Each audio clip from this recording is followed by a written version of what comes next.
Welcome to Metal Vice, a podcast where we talk about all things music. Well, the things we care about. That's right, which is mainly metal music and live music. I'm your host, Brian, joined with your other host, Karen. And Karen, what is today's topic all about? Knotfest Iowa 2024. Yeah, we did an episode on Knotfest Iowa 2021 just recently, Yes. right around when this was announced. Yeah, I think so, yeah. And we weren't actually going to go to this. We already had tickets to Riot Fest, 3-day tickets. Yes. To that. And then Riot Fest fucked up. We have an episode on that. Well, kind of. 666 or something, I think. Yeah, on Riot Fest going to the burbs, but we never did an episode on Riot Fest coming back to Chicago. No, we didn't. So, yeah, they announced they were moving out to the burbs because of issues going on with Douglas Park. They couldn't get the permit or whatever it was. Yeah. So they went out to Tinley Park. I really like that venue for festivals. I think it works really well. At least it did for open air when they had the first two years, the 2 good years. 2 years, yeah. The third year wasn't that great, but I thought it worked really well for that festival. I was excited to see what they would do with 5 stages, I think it is, Riot Fest is, or 5 or 6, whatever, is a lot of stages. The issue was by the time they made the announcement, all the hotel rooms had jacked up their prices, and we couldn't get a quote-unquote cheap or cheap-ish room. It was like $1,500 or something. Right, and it's like, no, fuck that. And we're definitely staying out there because getting out there is a pain in the ass. Yeah. There's also no public transit after like 7 p.m., which is fucking weird. Yeah. Yeah. There's like shuttles and shit, but... And they did announce that they were going to have like, you have to buy the shuttle package then, but at the same time, then your traffic is going to be a pain in the ass to get out there, right? So we basically took the refund option that they offered. And once they did that, we opted to buy Knotfest tickets at that point in time. They eventually moved it back to... Yeah, like a month before... Yeah, back here at Douglas Park. Like in August, they made that announcement, I think. Yeah, and then at that point, we're like, fuck it. We're already going to Knotfest, so fuck it. And it was cheaper, too. I can't remember what we paid for Riot Fest tickets. A lot, because our refund was like $800. Yeah, we did the basic VIP package, a 3-day package for that. Knotfest, we paid $99.50 a ticket with $20.23 in fees. So a lot cheaper than the $300, $400 we paid for Riot Fest. A 3-day festival. Versus a 1-day. But like, how many bands did they have? Who have? Knotfest. Oh, right here. 1, 2, 3, 4, 5, 6, 7, 8, 9, 10, 11, 12, 13 bands. 14 with Slipknot. Okay. Yeah, so 14 bands versus a 3-day festival with probably 100 bands. Yeah, and that did have VIP. We had like the drink package and whatnot. We didn't get VIP for this because what do you mean drink package? Well, it came with 3 drink tickets per ticket. I didn't know that. I think. Okay. Yeah, I'm pretty sure it did. At least it did. I'm pretty sure our package came with 3 drink tickets. That wasn't just a 2021 thing? No, I think it was our package too that we had for Riot Fest. We didn't get VIP for this one because it had already sold out. Yeah. Which I think was fine. I mean, I don't think we needed it. No, we'll talk about the setup of the festival itself here in a little bit, but there were certain areas of it that were the VIP, and you can kind of look in and see what they had. One thing that the VIP got was sort of the stage was split, and they had one whole section just for the VIP only, and then everybody else was GA, which I'm fine with that. I'm not the biggest fan of it, but I do like that better than just the entire front being blocked off. Yeah. I would personally prefer it if VIP came with a bunch of other shit and nothing in front of the stage. You just get like, it's a free-for-all at that point. Like whoever gets to the front gets to the front. If you want the rail, you got to show up fucking early and just hang out there all day type thing. But yeah, we didn't even mention the bands. You mentioned there were 14 bands. Who did we have show up this year? Show up? Yeah, who was the playing Knotfest? Yeah, there we go. What was the lineup? Slipknot, Till Linderman, Knock Loose, Hatebreed, Poison the Well, Guar, Vended, Dying Wish, Zulu, Twin Temple, Holy Wars, Swollen Teeth, Spine, and Dose. Yeah, honestly, when it was announced, I just thought the lineup was pretty meh, just fine. Yeah, there's nothing I was excited for. Linderman for sure, but we are going to see him during his own tour, which that will be an interesting show. I'm excited for that. Hatebreed, we've seen a few times. We're going to see them on their 30th anniversary tour. Vended was cool. I wanted to see them again. Dying Wish was cool. I want to see them again. Guar, meh. Twin Temple, not so much. And then a bunch of bands I didn't know. Zulu, Holy Wars, Swollen Teeth, Spine, and Dose, right? Like, meh. And then Poison the Well, we saw earlier this year. We're going to see them on the boat. Yep. And And Slipknot, of course. Oh, and Knock Loose. And Slipknot, yeah. So, like, Slipknot was the big draw for sure. This is going to be our only Slipknot show this year. I was going to say that. Like, at first when it was announced the same weekend as Riot Fest, I was really disappointed because it was the only time we could have seen Slipknot this year. And we were going to miss it. So. Yeah. And this year, the festival had changed from Indianola Balloon Grounds to Waterworks Park in Des Moines. Yep. And, yeah, I guess just dive into the festival from start to finish. Sure. I don't think we'll go super deep into all the sets, but we'll just pull out our highlights and whatnot. Yeah, we don't need we don't have set lists and shit like that. So it's a festival. We don't do that for festivals. Yeah. Well, it was Saturday, September 21st. Yes. We stayed close to Waterworks, kind of by the airport. A hotel there. Because it's on Flora Drive in Des Moines. So we stayed near the airport, and we got there shortly after 9:30, I think, for parking. Parking, yeah. And it was a $20, like, we got the premium parking, which was $20. We didn't know. We asked the guy where to park, and he's like, "Oh, down there to the left," or whatever. So that's what we did. It was $20. There was another parking lot further down for $10. We didn't really care. And they had shuttle services. There were people waiting in line for the shuttle, but a lot of people just walked it because it really wasn't that far. No. But as we're getting down to like the walking path, which is also where the shuttles were driving back and forth, which were just school buses. School buses, yeah. There were a couple people down there handing out shirts, and you see this all the time at shows. There's people trying to hawk like knockoff shirts. And I thought that's what this was a knockoff. Honestly, that's what I thought it was too. And so we just kind of I ignored it. We walked by them, and then she says, "Do you want a free shirt?" And in my head, I was like, "There's no way this is a free shirt. What the fuck's going on here?" Because nobody gives anything for free. The monks will give me like a free bracelet if I'm walking around Michigan Avenue here in Chicago, right? And then you don't give them money, they take it right back away. So I assumed it was something like that. You want a free shirt, but you got to sign up for this. You got to do this. So we turn around and like look at her, and she's like, "Yeah, free, take one. It's from Joey's family." I was like, "Wait, what?" He's like, "Yeah, Joey's family put together all these shirts. Everybody can have one. Just go ahead and grab one and go." We grabbed one. She's like, "Do you want a second one for you and me?" And I was like, "No, we'll be fine. We'll take one. There's so many other people here that are going to be here today that will gladly have one." But it was really fucking cool for Joey's family to be out there and just like, this is a celebration of Slipknot in Iowa, coming back home to celebrate 25 years. Joey was like a cornerstone of all of that, the foundation and the growth of it. And it was just fucking awesome to like honor his memory and come out here and like, support that. It was so cool to have that shirt. And it's a really cool shirt. It is. And it's like Joey's face. And it's really cool. It's a really With fucking one, badass. Right on the sleeve? Is the one on the sleeve? No, it's like right below, I think. Oh, right below? Okay. Yeah. But there's just fucking awesome to see that. And cool. We didn't make it by the cemetery to pay our respects this time. We did a few years ago when we were in this back in, I was gonna say the States, but in Iowa. Yep. But yeah, that was all walking in there, and then we sort of stood in line, waited for the doors to open, and doors opened late, like bands typically do. Not bands, shows typically the doors aren't always gonna open on time. It's always like 5-10 minutes. Close. It was about 15 minutes after it was supposed to start. Was I think. it really? I think so. Because we got in at 11:21. So if it was 15 minutes late, that means they got through all of those people in 6 minutes. It was pretty quick. Okay. Security was very quick, which is, we were standing there in line thinking like, fuck, is this going to be a repeat of last time? Because it took us, 2 hours almost last time to get through security? I think we looked at the times and it was over 2.5 hours. Because we missed the first two bands. Yeah. And we did show up early, which cool. We're fine with the standing up or getting there early and standing there. Yeah. But it took fucking forever and we missed two of the bands. And I was worried we were going to miss the first band here as well. But no, once it got going, we got in pretty quick. Yeah. On the way in too, there was free water they were handing out.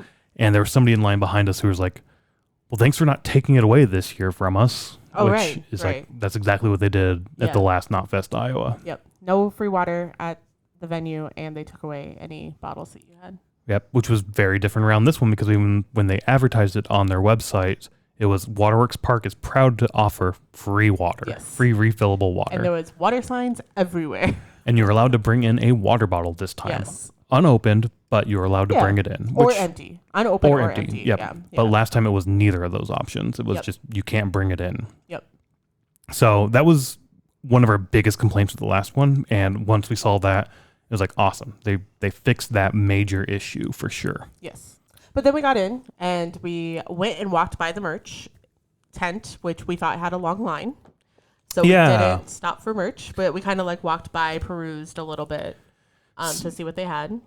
So they had the show posters, the individual city posters, and shirts that go along with it, which Slipknot started doing that for this tour, which I thought was really cool. And they sold them on their website. So ahead of time, they have like half and half. And before we even went, we were scrolling through their website, seeing if they had it. And they did have it. So we picked one up online. So I didn't have to get in line to get merch at all. But if I didn't get those, then I would definitely be standing in that line at like right away. But yeah, I looked at it and was like, no, this is kind of long. I'll wait. It's going to die down as the night goes on.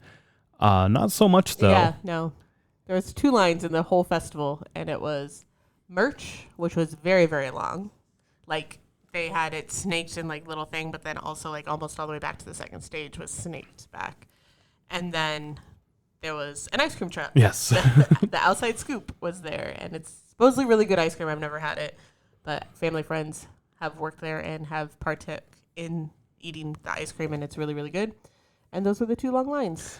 Those were like the only 2 lines whatsoever. Yeah. I got like 5 beers throughout the day, and every time I got a beer, I just walked up basically. Yeah. And if I couldn't walk up because there was somebody paying, I'd take 3 steps to the left or right, and there would be an open person ready to help me out. So no fucking lines anywhere outside of that. Food had some lines here and there. Yeah, but not long. Not like, so 2021, and we have a whole episode on it, but 2021, like the food was on, I don't know, like the west side of the venue set up, and it was just whatever line you were in, you had no fucking clue. And eventually we just said, I don't know where we're standing, but whatever line we're in, we're gonna find something to eat because this is ridiculous.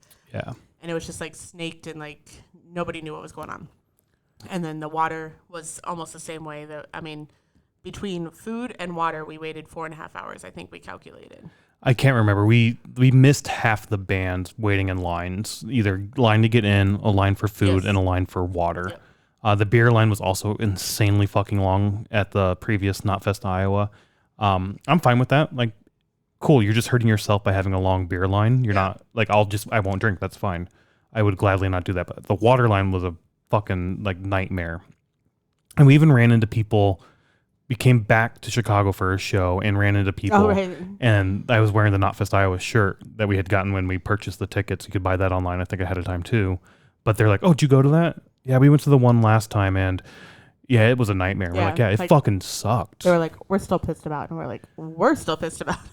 I mean, when we were standing there during the show, I would look around at all the vendors selling food and alcohol, and I'd look, and it's like, there's not a line anywhere.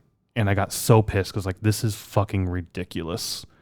But anyway, like you thought it was ridiculous from the previous one. Yes, not that exactly. There was no lines this time. Yeah, not that there was no line. Like this is so it's better. The same production company, Mammoth, from Kansas City, and obviously Knotfest again, or Knotfest putting it on. And I don't know if it was the venue that was much better, or they just like learned, or what was going on, but it just seems so much better, like so much more organized, and everything just seemed better. I don't know who they had like for the catering as well, because I think it was like best catering in Iowa or whatever. It was best something catering in Iowa last time. Well, that's who they blamed it on. So well, yeah, it just seemed like a giant waterfall blame. Yeah. It was like, Mammoth came out like, this shouldn't reflect on Knotfest or Slipknot. We dropped the ball. Do the security because that was a really, and then it's like fucked up situation too.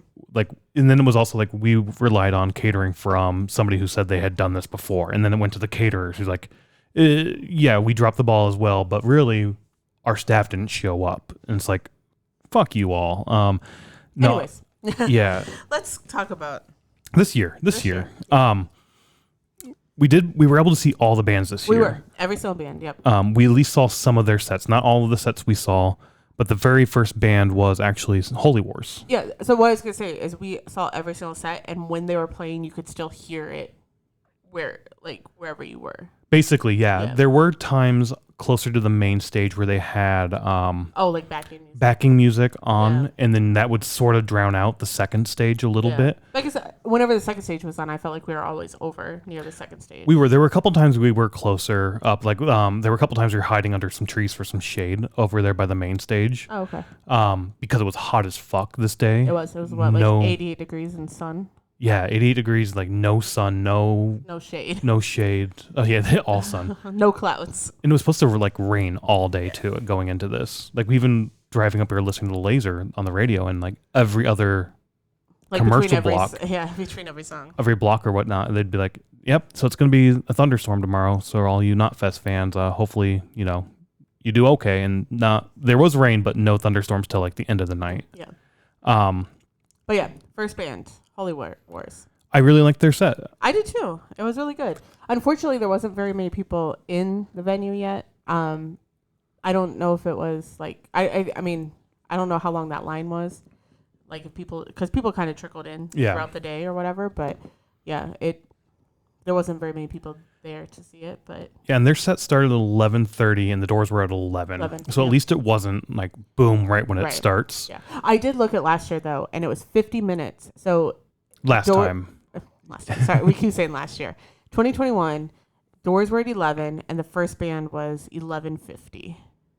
Yeah. So we could have made it in if there wasn't all the issues. Security was better. And I think a lot of times it was security taking shit from people. Like, you can't bring this in, you can't bring this in. Yeah. Because I do remember going, oh, whatever, we're not going to go through that. We have a whole episode on that. Yeah. I really liked Holy War's set too. I liked their sound. I liked their energy. The one complaint I had about their set was there were a lot of dead spaces, a dead sound in between the songs where they would take breaks and catch their breath. And even she said, like, I need to catch my breath right now. Yeah. So I don't know if it was just too early, if she was hungover, if she wasn't feeling well or what, but there seemed to be just a lot of dead time in between songs that kind of killed it a little bit, zapped the energy out just a little bit. So they're one though I do want to see again. They're fun. In like an actual club and just like in a dark room and whatnot. That'd be fun. It is. So, I mean, we've talked about it with other festivals. It's so weird to see a show where almost everything but the headliner is in daylight. Yeah. Where when you're in like a venue or something, like inside, it's so much different because it's dark. Yep. So that is different. And then I think it was Zulu on that same stage right after that. Yes. Yeah. So it was main stage. And then it started going back and forth. All right, just going to pull up the times here. Zulu, another band I wasn't super familiar with. They were a hardcore band from LA, I want to say. Yep. I wasn't a big fan of their sound at first, but when they had the technical difficulties and the lead singer's mic sort of cut out and they couldn't sing, I thought they sounded a lot better after that. Oh, really? And not because and not because he couldn't sing or I didn't like the voice. And once his mic was done, they sounded better because I couldn't hear him. No, they fixed it and they started singing, but I liked their sound a lot better after that because while they were doing that, the other members were jamming and joking around with the crowd, and they were just funny ass motherfuckers. And I was like, holy shit, you guys are funny. You guys are awesome people. And that just made me appreciate their music more than I did. Yeah. Like getting to to get that personal. Yeah, having that personal touch was like, oh, I now respect you guys so much more. It's weird, like, you know what I mean? Yeah. I understand what you're saying. Yeah. Like there's one bit where he's like, yeah, there's some black people out here. Hey, black ferns, because they're black kids from LA, right? Yeah. And I thought it was going to be like a whole speech about how the community is great and diverse and getting better and better every year with, more diversity coming into metal, and as a community support that. And there was some of that a little bit later, but I thought that's what that whole speech was going to be about. No, it was all the rest of you, you're a little light skinned. You're going to burn. He said, this is the Bush Light White. Oh, is that what he said? Yes. He said something about Bush Light White. like basically like country, because country people drink Bush Light, and then we were all white. But yeah, basically like, you're gonna fucking burn today. It was a plug for sunscreen. He was basically like, wear sunscreen. Yeah. And it reminded me of being on the boat last year and Randy coming out the very first day and just telling people like, make sure you stay hydrated and fucking wear sunscreen, because if you don't, you're gonna be lobsters by the end of this, and you don't want that. I never wore sunscreen on the boat and I didn't burn because it was. You also were in the cabin a lot sick. Yes. So, but in any case, like that personal touch, that little interaction they do, I loved it. And we've talked on this a lot, me personally.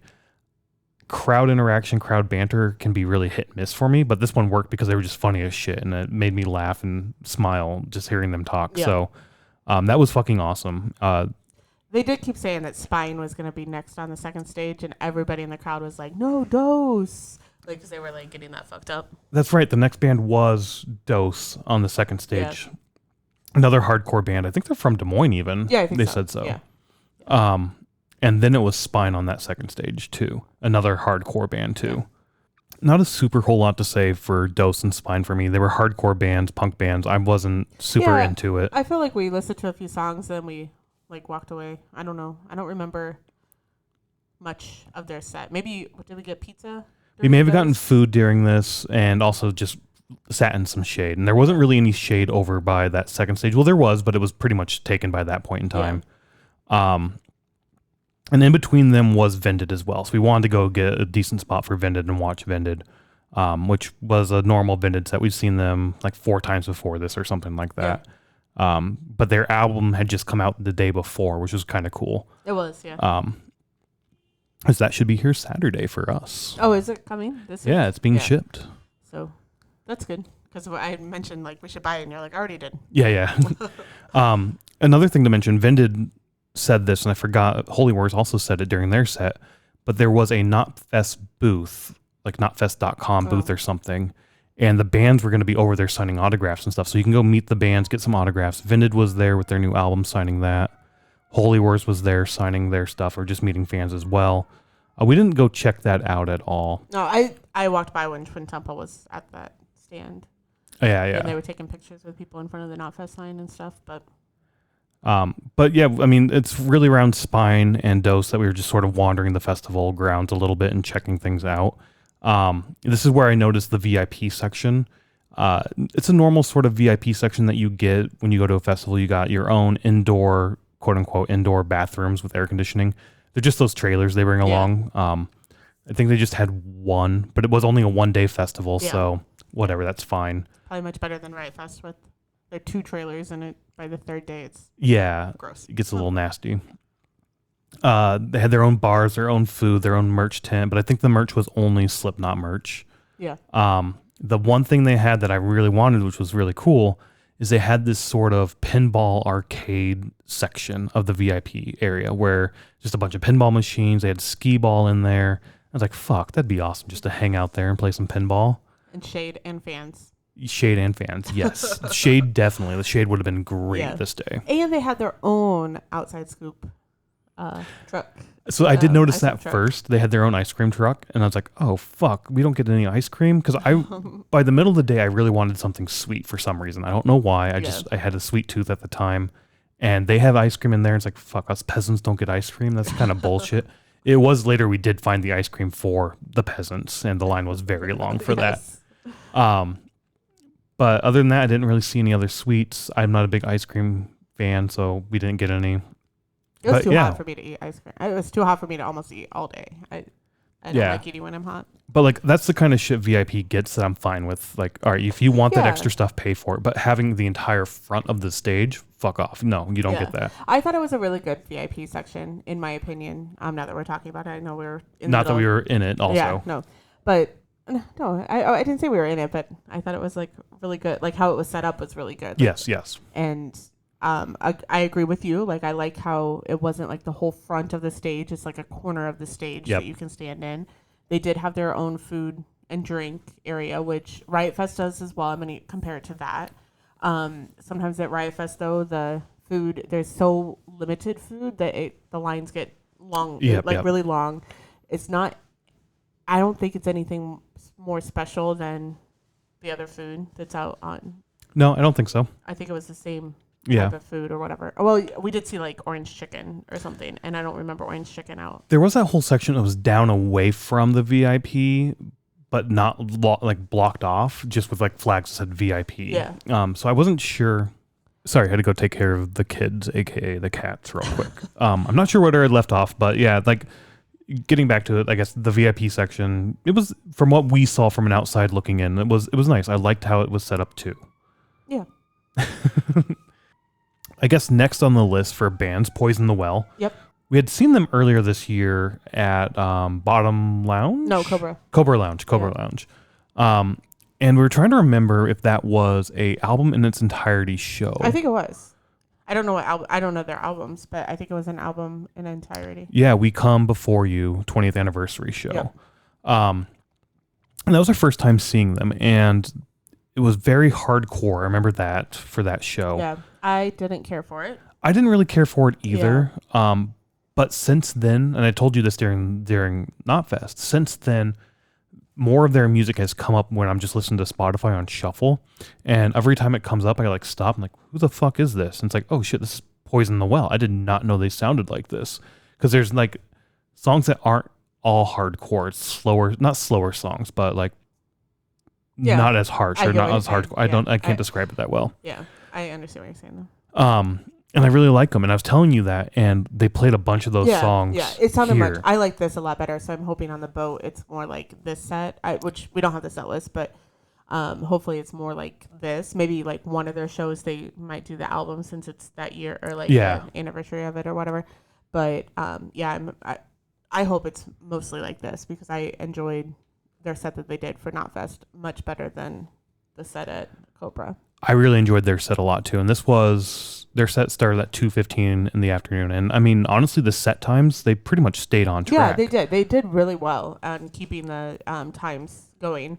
Because a lot of times at festivals, it's easy to get off track. Yes, yeah. But I think it helped how it's only main stage, second stage, main stage, second stage, so that you can get them like moving really quick. Yeah. Where things like Riot Fest or even Milwaukee Metal Fest or something, it's like you're double dipping on the stages. Like there's multiple things going on at once, and if one stage gets behind, then they all get fucked up. So I was, when it first started and we walked over to see Dose, I was upset because as soon as Zulu got done, you could hear Dose's set start.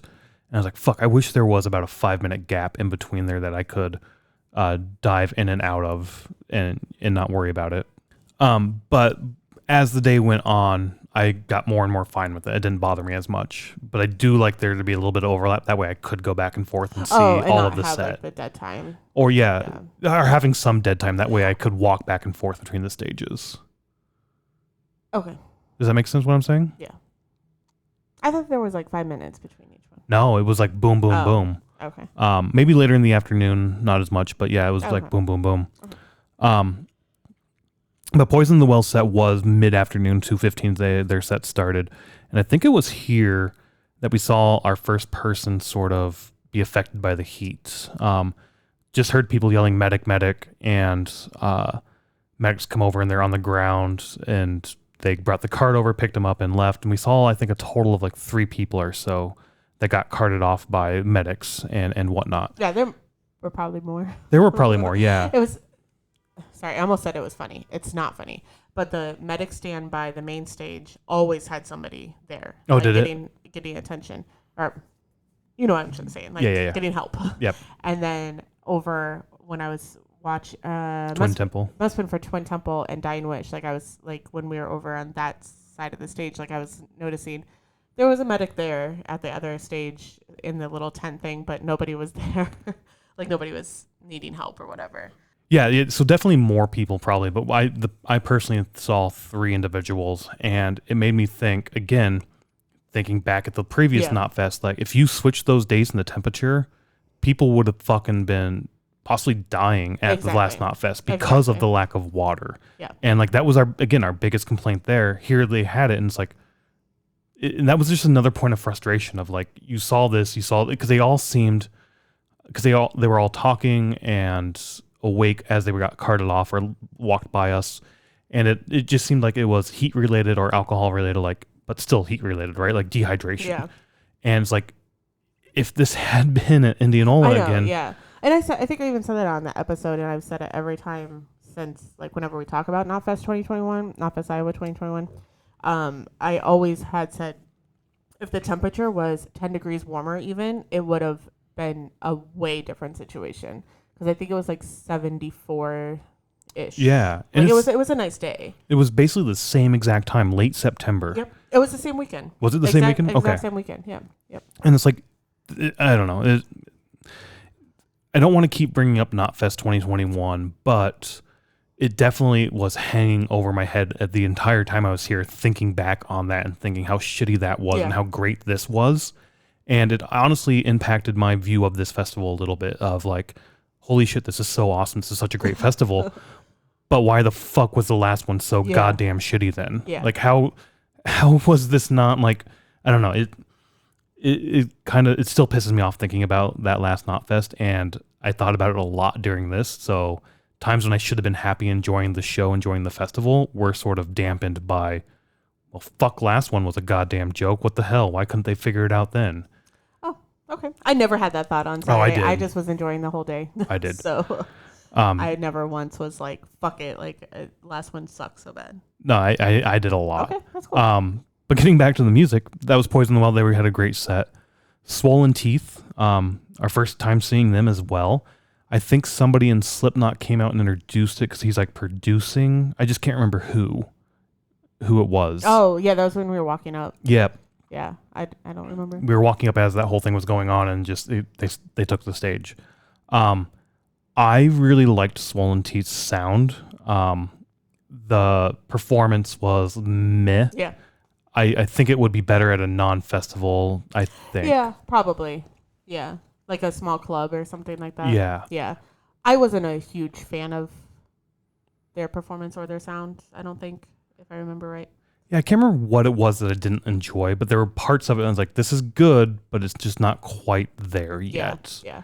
We didn't really talk about it, but the second stage is at like a little amphitheater thing at Waterworks. It's like there's a park thing behind it and stuff, but where the second stage was a cement pad as well. Yes. Like where obviously probably when they have other performances. I know that they do like orchestra in the park, and I know that that's at Waterworks, like on Saturdays or Sundays. So that's probably where they have that all set up, I'm assuming. But during Swollen Teeth, I'm pretty sure somebody got knocked down or like kicked in the face or something and had a tooth. Who, like, I saw him. He walked by us, a couple of rows in front of us, blood all over his face. One of his front teeth were knocked out.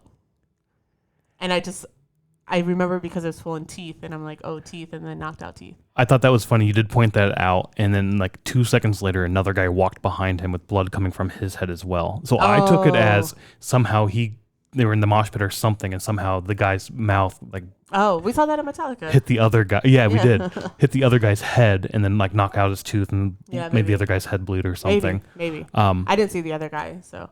But again, not funny, but also kind of ironic, I guess. Ironic.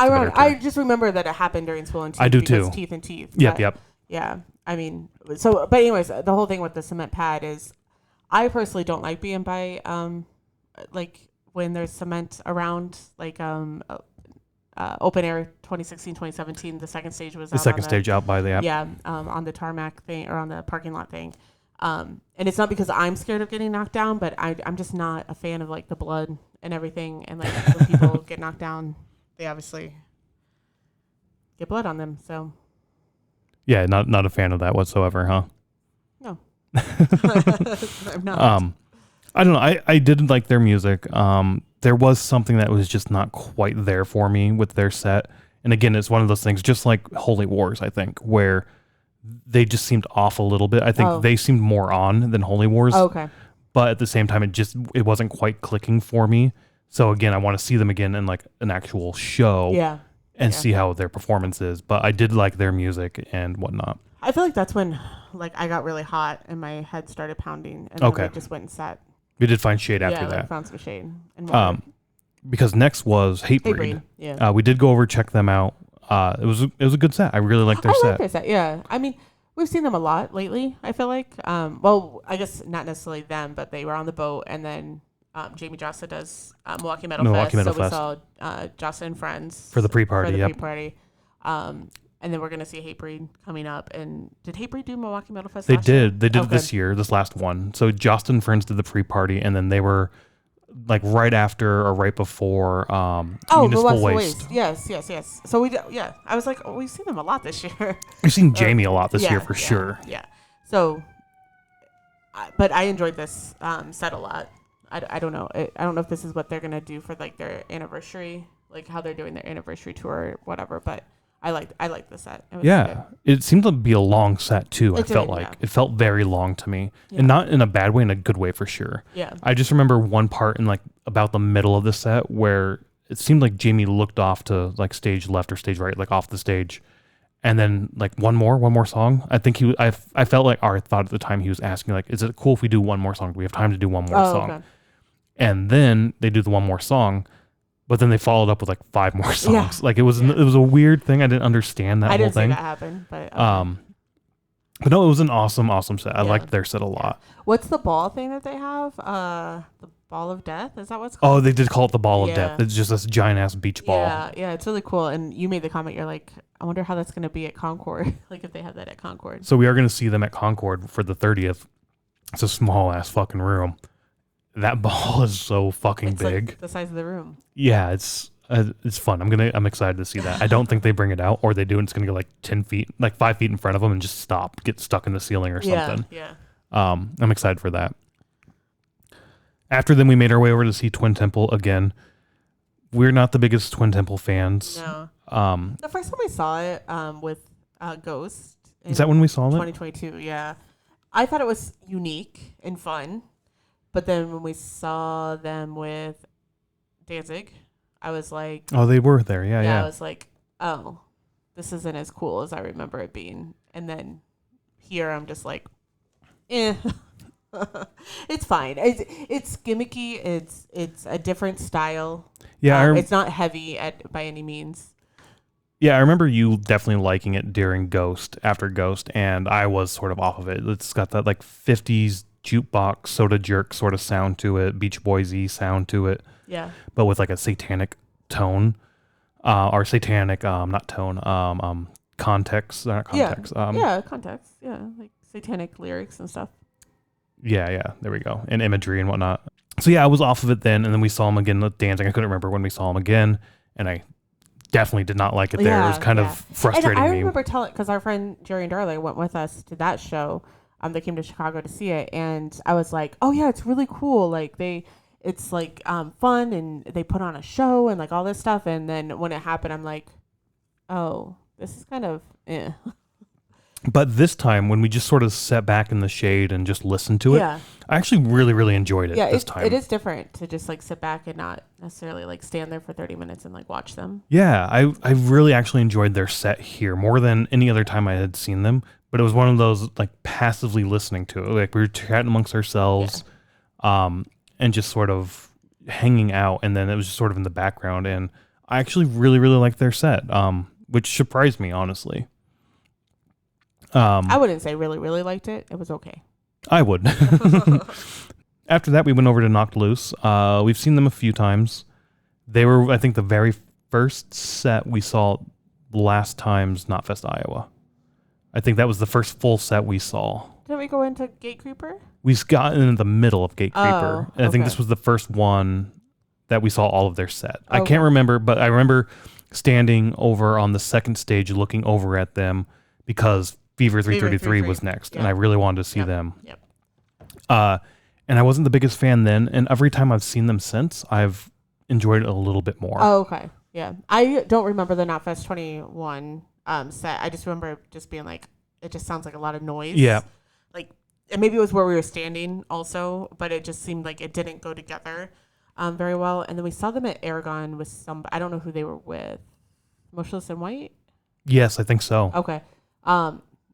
But yeah, so it was at Aragon, and I just remember the vocals, and I was just like, I like the music, I like the instrumental parts, and it obviously has like the breakdowns and everything that I like, but then the voice, like the voice, I just The lead singer's voice, you're not a big fan of that. I can't get behind his vocals, yeah. Very like high pitched, sort of. Yeah. Not squealy, Yeah. but high pitched for sure. Yeah. I do have to say though, I don't even know what the song is, but the last song it has the like hang in it. But like we were walking over to Dying Wish. It's the last song they played, and we were walking over to Dying Wish, and I was just waiting for that part, and I was just like, because like I know it or whatever. Oh, I don't know that. Oh yeah, like it's just like a part in it or whatever. So I kind of wish we would have stayed close to the stage for that little part, but it's all good. Yeah, we did leave because I wanted to go see Dying Wish. I love their and you got, shit. like, really close. I did. So we got, like we said, we left early for Knocked Loose, like the last song or so, and got over there, and there really wasn't that many people. I was like 2 or 3 back from the rail. So the rail wasn't just a straight rail. There was a little jut out part in the middle of the stage as well that I didn't notice from standing earlier in the day. Yeah. I noticed that's where you're standing. I was just like, oh, I didn't know that was there. I didn't either until we got there. Like, what was there? Like, what was in there? Like, nothing. There really wasn't security. They could have been there for people who were, crowd surfing to catch them and whatnot. But I think mainly it was for the photographers because there were photographers that would come out and then shoot backwards at the stage or shoot into the pit that was right there as well. Okay, that makes sense. But yeah, then they took the stage and it was awesome. There wasn't that big push up I expected. I just basically stood there and I looked around like, what the fuck? Yeah, because you even text me and you're like, hey, can you get some photos or whatever? Like, just in case I can't or whatever. I expected it to be insane, but no, once it hit, nobody around us moved. There are people headbanging and enjoying themselves around us, but there wasn't that big push up I expected there to be. And the crowd movement and jostling that happened right there close to the rail, everybody just sort of enjoyed themselves and did that. But the pit was right behind us that opened, and you couldn't feel shit from the pit. Normally you do as people push inwards, upwards. Yeah. So that was a shock to me, honestly. The woman next to me did leave toward the end of their set, so I was able to get the rail in that little jut out area. Oh yeah, that's cool. Got some photos from there, but yeah, they had a really good set. I really liked their set. The thing I liked most about their set had nothing to do with them, but finally the rain clouds moved in. So we got some shade. And got some shade, and it cooled down so much more once we got that shade. It was so fucking hot, and I was ready for it. Yeah. And yeah, after that, you hung back a little bit. But I was like, I don't even know how to explain it. But I could see you. So probably almost where we were for Swollen Teeth, in the same area, kind of. Oh, okay. Yeah, so I thought you were back by where Twin Temple was when we were there for them. Oh, no, that's where I was sitting. But then, that is where I was sitting. But then once they came out, I got up and went over there. I didn't know that. Yeah. But then you left earlier, too, because you went over to get spots for Linderman. I did. Yeah, I went and used the restroom and walked over. Yeah. That's all I did was. Oh, gotcha. Okay. I had to use the restroom. So I was like, oh, let me go before everybody leave, Yeah, because I remember leaving to come find you and found you over by Linderman. Yeah, that's where it was, right? Yeah, it was. Yeah. I'm trying to. There were 2 times where I went to go find you over in that area. It was for him and Slipknot.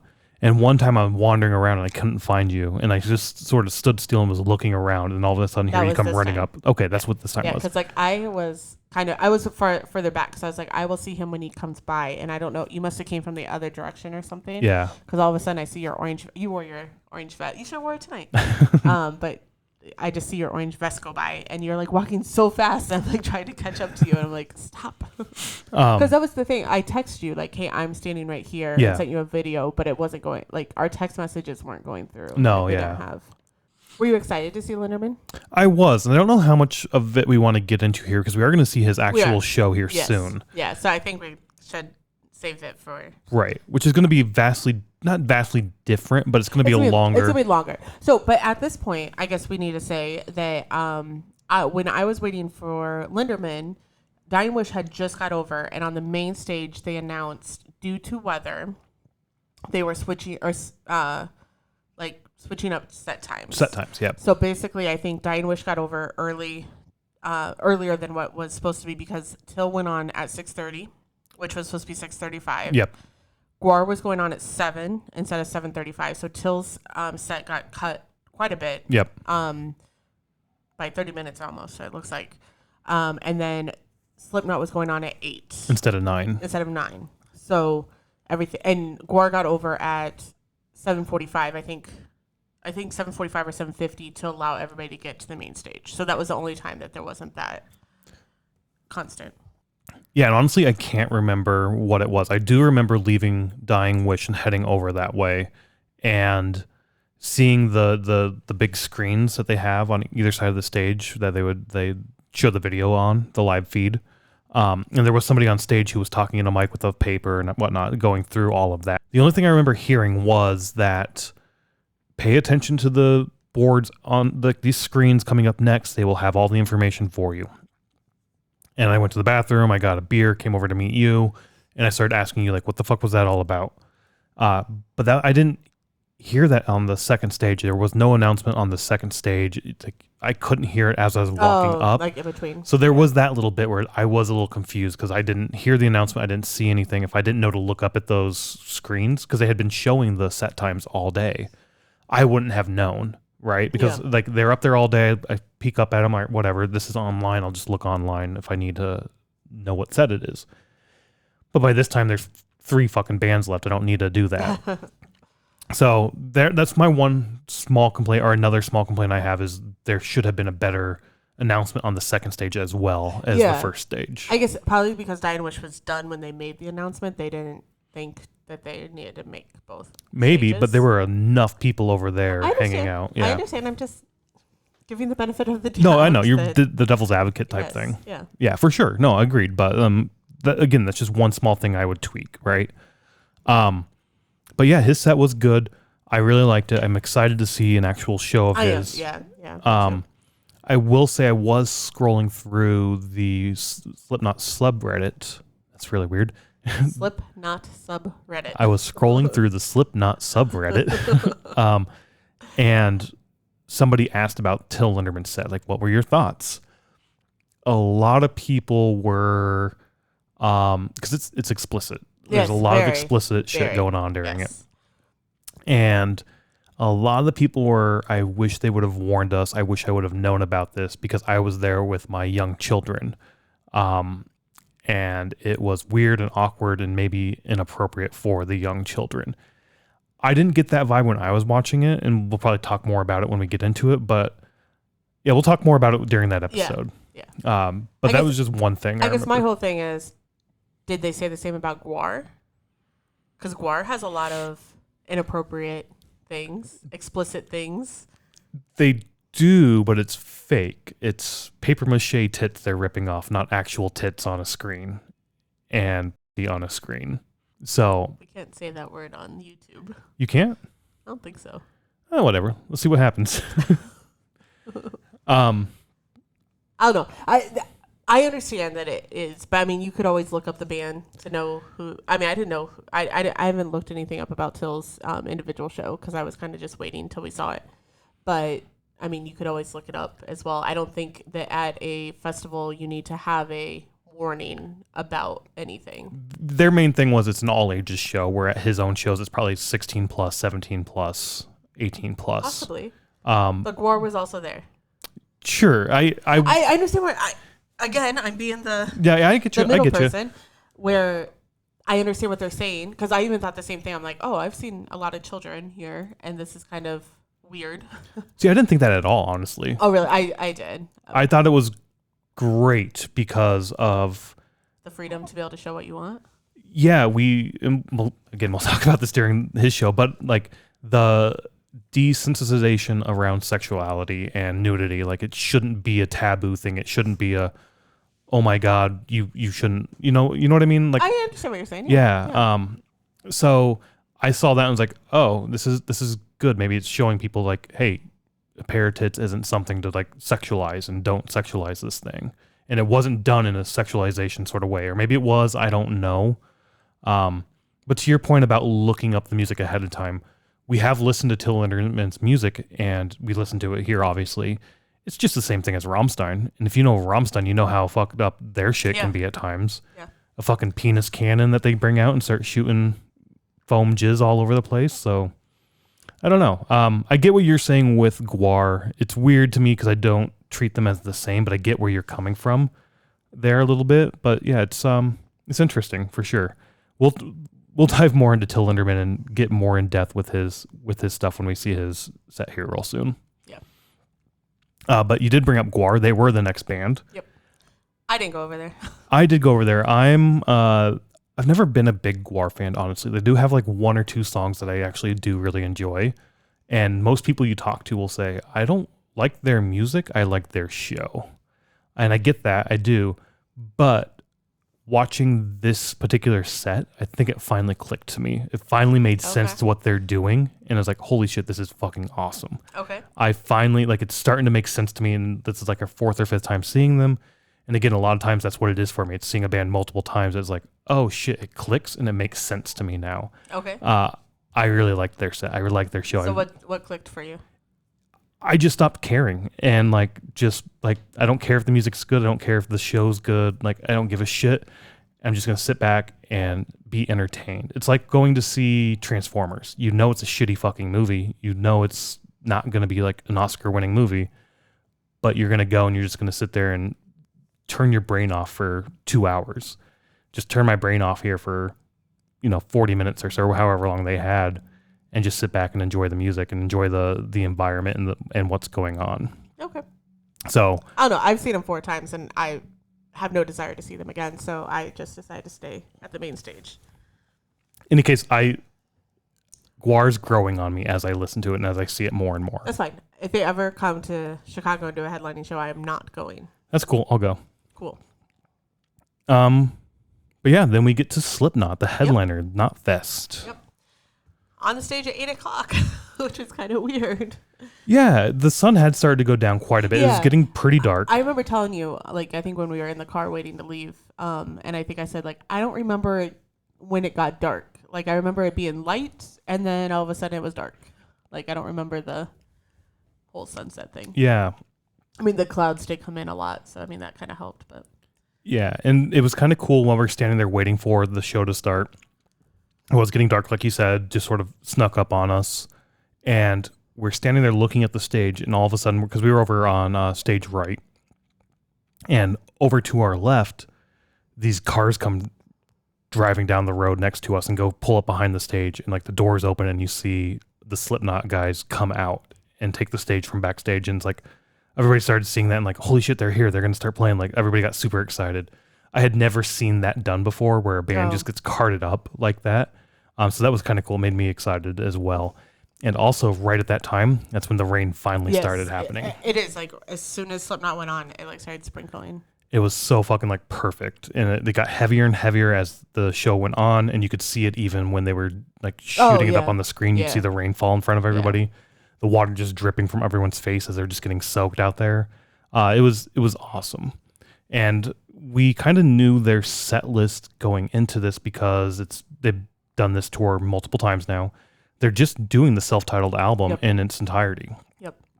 Which I'm not the biggest fan of bands doing that, but I think they did it right, in my opinion, where it's not in order. Oh, it's right. split up all over the place. Yeah.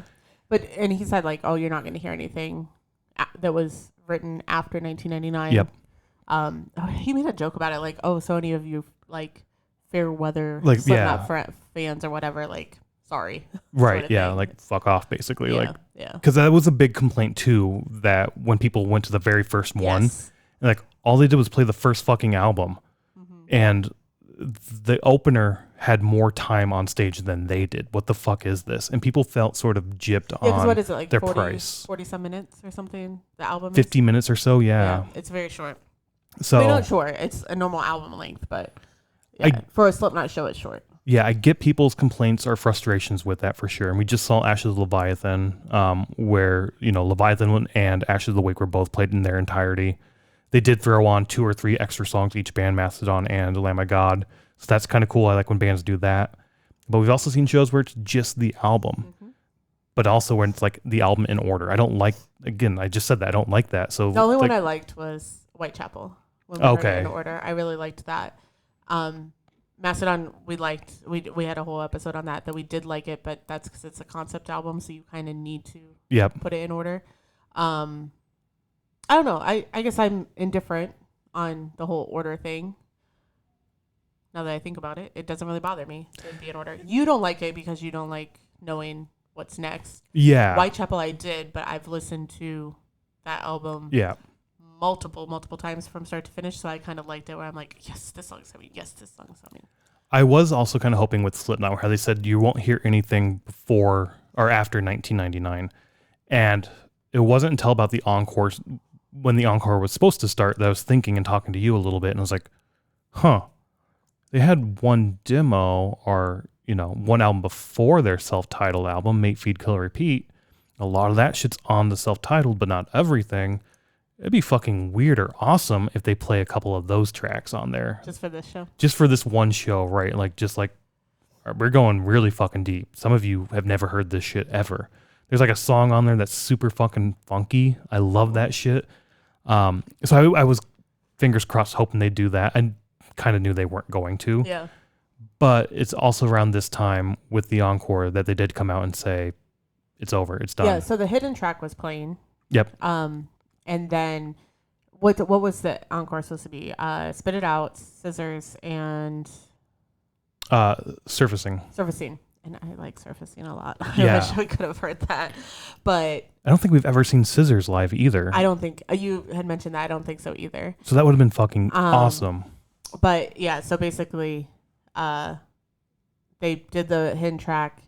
And then they did say, like, unfortunately, we've made the decision to evacuate. Please seek shelter. And nobody was moving for a little bit. Because I remember that first announcement coming on, and then it instantly took me back to their first live album. Because it starts off, it's in the UK somewhere, and it's like this guy in the British voice coming out, like, due to unforeseen circumstances, Slipknot will not be performing tonight. And then you hear the whole crowd just boo, and I'm assuming throwing a bunch of shit at the stage. And then as soon as that got over, they went right into like the Pulse of the Maggots or something like that. Yeah. Which is that drum. And like, I was like, be kind of fucking sick if they did that. Pun intended there. Yeah. But no, as soon as that announcement got over, nobody left, as you said, and they came out again like, you need to evacuate, get the fuck out of here. Like leave, yeah. And everybody turned around and left. Most people. I think people stayed because we kept hearing, like, we were almost to the gates and they kept saying, like, you really have to leave. Like, and it's kind of weird because as we were leaving, everybody around us was like, we're fucking leaving. What do you expect 30,000 people to do? Right. Like, we're not going to leave within 2 minutes. I'm surprised. Like, I heard other people say it. So they basically, you left through the entrance, like where we came in, but there was other like gates off to the side, like by where we were, that they could have opened. Yep. And that was really weird that they funneled us all through that little opening instead of opening those other gates. The other kind of frustrating or annoying thing, well, we thought at the time, was you have all these people walking down this path, the walking path back to their cars. Well, it's a road. Yeah. Yeah. Well, you have the road and then you have like the bike path. You have a bike path, yeah, but most people were up on the road. No, a lot of people were down on the bike path with us. Where the buses, on the road. That was the bike path. Oh, really? That wasn't a road? No, you go up that hill, and that's that road that we drove in on. I guess I was considering that a road. No, that's like the bike path there. Oh, okay. But we were all down there on that thing, and the buses, the shuttles kept coming back and forth, and there was like one shuttle that was going pretty fucking quick. Yeah, I was surprised. And then they're sitting there honking at us like, fuck off. Like, it's less than half a mile to the fucking parking lot. Like, I get people can't walk that, like physically can't. The parking lot was further. But that's the thing, we didn't know about that at the time. Okay. Later, as we were leaving, we did drive past that and it's like, oh shit, this parking lot's fucking out there. Yeah. So, okay. But at the same time, that was a bit annoying walking on that with the buses constantly going back and forth and that one fucking bus just like barreling so really fucking fast. Yeah. Cause like, I mean, yeah, it was just a lot of people to try to get out at once. Yeah. And then with the buses coming, it was... And we were really surprised. I mean, granted, they did kind of make the decision to end the concert early, so maybe they hadn't got that information to the buses. But in our mind, we were like, why weren't the buses on the other end? Why were they? Right, they were still coming from the parking lot inwards to this place. Why didn't they have them all parked right there, ready to take people and start driving right away? Yeah. That was another annoying thing as well. The only thing I can think of is they made the announcement.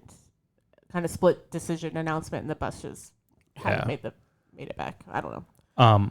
I am glad that they did readjust the set times, so we did get to see Slipknot. Yeah, because it was like 9:15 when we left, I think, or 9 shortly after 9, because I think it was 9:20 something when we got back to our car. Yeah, it was right around 9:20. So we would have missed all of Slipknot. Yeah, like they would have had to cancel Slipknot if they would have not done that. 9:20 gets us maybe to the end of Gwar. No, with like 2 Slipknot songs. Yeah, but I mean, they would have probably just been like... By that time, it's like, all right, we're not going to even bother taking the stage. Yeah, I remember saying that when we left. I was like, oh, I'm glad they moved the set time so we at least heard part of Slipknot's set. We missed the 3 encore songs, but... And I get there were people for sure that were pissed off about that, and I get it. But at the same time, you got to hear some Slipknot. Yeah. Like, it's better than nothing at all. So readjusting everything, watching the radar, and doing that is great. Yeah, and during the whole set, there was lightning everywhere. There was, like, around us. So, and I think that's the biggest thing is the lightning. Like, you can't be obviously performing and being like, when there's lightning around. So yeah, and I do remember, like I said, like coming up to it, everybody kept saying the forecast is rain all day long. It was supposed to rain all day long. Like, even when we looked at the forecast, it was supposed to be like 77 and rain all day, and I was like, I'm gonna need a sweater. Like, it's gonna be cold. And I remember during, like, right before that, the encore, like when they were playing the hidden track, it was raining. It's like, oh, thank God it's fucking raining. It's so good. I wish they would did this all day.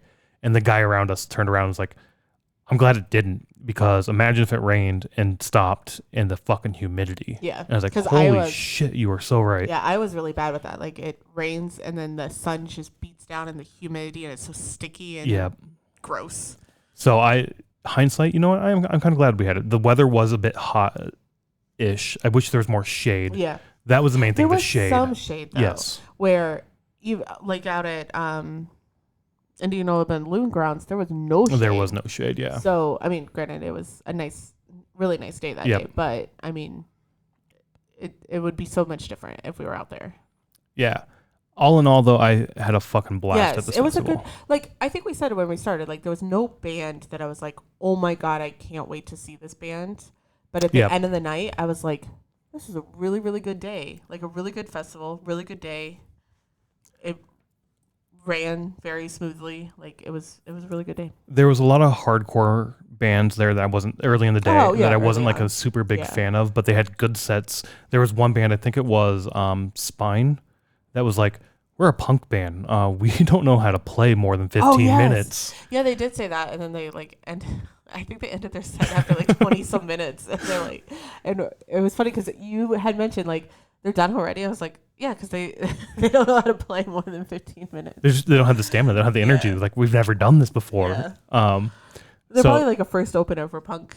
Maybe, and like they literally do only play like the first set or the first set time. Yeah, that was awesome.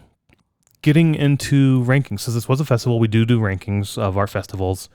We bitch about people doing rankings, and you know what? We do them too. So whatever. I'm going to treat this one differently than Knotfest Iowa because they are so different, just like we do with Open Air 16, 17, and Open Air 2019. Yeah. And so just really quickly to recap my rankings, my 11. I have Chicago Open Air 2016, 2017. Headbangers Boat 2023. That's the only they've done so far. Milwaukee Metal Fest, both 2023, 2024. The two we've been to, they're basically the same in my eyes. Riot Fest with VIP. Denver Beer and Metal, Upheaval, Lala, Rockfest, Picnic Festival here in Chicago. Then ending my list, I have Chicago Open Air 2019, and very, very last, worst show ever I've been to, worst festival ever, Knotfest Iowa or Linefest. 2021. I think your list is basically the same. No, you have... It changes, like Upheaval, Rockfest, Lala. Yeah, right in the middle there. Yeah. You have Upheaval, I have Upheaval the same spot. Then you basically have Rockfest and Lala flipped.